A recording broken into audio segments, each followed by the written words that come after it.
Luyện tập biểu cảm khuôn mặt. Sách tranh của Eugene. Nhà xuất bản Red Bean Publishing.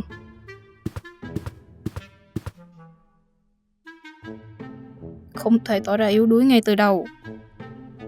Mặt gườm gườm, đầu hơi nghiêng, giọng khàn khàn. Cậu nhìn cái gì? Hoặc hạ mặt xuống, ra vẻ chán chường. Cậu nhìn cái gì? Không ổn. Thử kiểu này. Hạ cầm xuống, mắt liếc lên, giọng trầm, chắc. Cậu nhìn cái gì?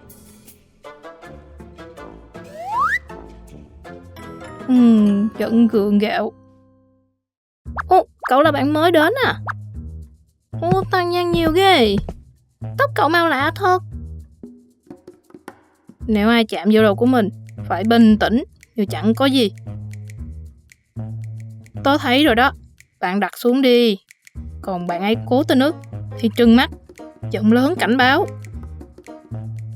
Cảnh cáo lần cuối. Còn dám lờ đi, bật dậy, đứng chồm, cắn môi. Hãy trả lời tôi ngay bây giờ. Quá đáng sợ hả? Ồ, cái gì kia? Thôi nào, trả lời đi. Không chịu chung nhóm với mình. Được thôi, quay như chẳng quan tâm. Dù họ quay lại năn nỉ, mình cũng sẽ nhìn đi chỗ khác, giả vờ không nghe. Bị xếp chung lớp ư? Mình cũng không cần cố gắng. Dù mình bị mắng cũng giữ mặt lạnh như đá.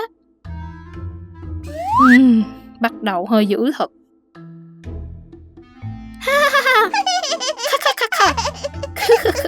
Nhìn bức tranh của nó kìa, chừng ngắn cũng.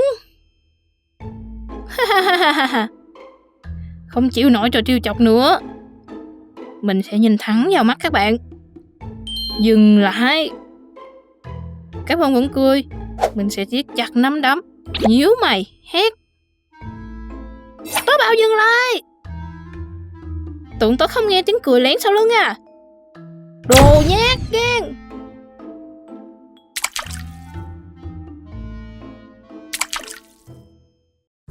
Wow, dễ thương ghê.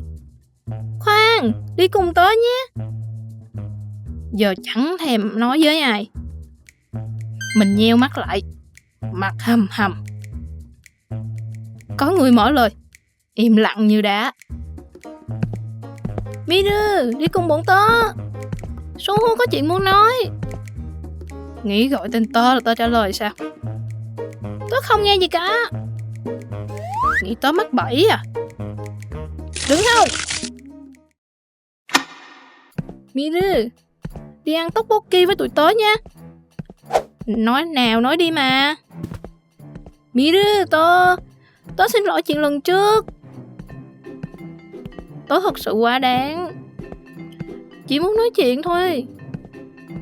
Đi chơi đi, tớ mời cậu ăn tteokbokki. Quán này ngon cực.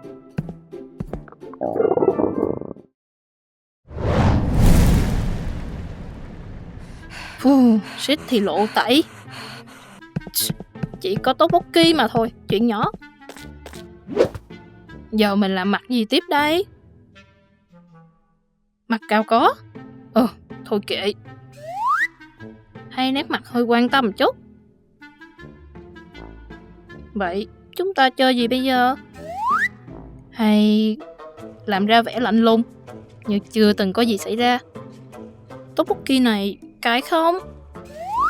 Không biết nữa. Khoan, thử nét mặt này xem.